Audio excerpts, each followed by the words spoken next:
आज एक महत्वपूर्ण टॉपिक बात करेंगे कि 0 और 1 का एलसीएम क्या आएगा। 0 होगा या नॉन डिफाइंड होगा। देखो, दो परिभाषाएं होती है और दो परिभाषाओं के अकॉर्डिंग दो ही डिस्कशन निकलेंगे।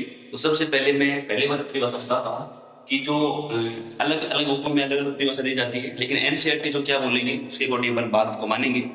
जैसे एलसीएम का अर्थ हुआ लिस्ट कॉमन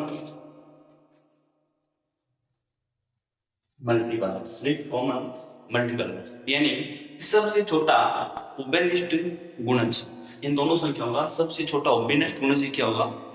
एलसीएम होगा इन दी गई संख्याओं का। अब जैसे 0 का गुणज क्या आएगा? 0 0 0, तो 0 का तो 0 होने वाला है।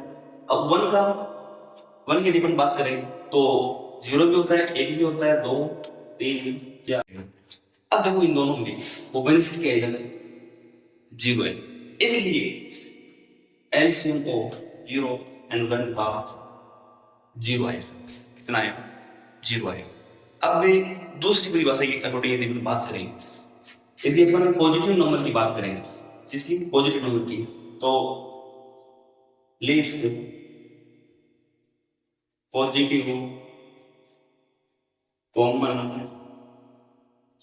मल्टीपल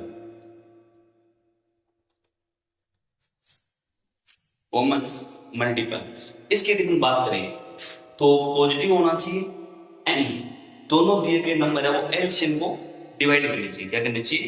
डिवाइड करनी चाहिए। यानी यदि मैं 0 मानूंगा, कितना मानूं? 0। अब देखो 0 पॉजिटिव नहीं है, ठीक है, इसलिए आंसर ये नहीं हो पाएगा, 0 तो नहीं हो पाएगा। ओके, दूसरी बात, यदि 0 है भी तो ये दोनों नंबर है वो 0 को डिवाइड करनी चाहिए। तो पहली बात अपन लिखी 0/0, इस अपन क्या बोलते हैं? नॉट डिफाइंड कहते हैं। क्यों 0/0 अपन ऐसे परिभाषित कहते हैं, इसलिए ये हो गए नॉट डिफाइंड। हाँ, एंड 0 को 1 तो डिवाइड कर देगा और आंसर आ जाएगा 0 आ जाएगा। कितना आ जाएगा? 0। लेकिन 0/0 की फॉर्म को क्या बोलते हैं?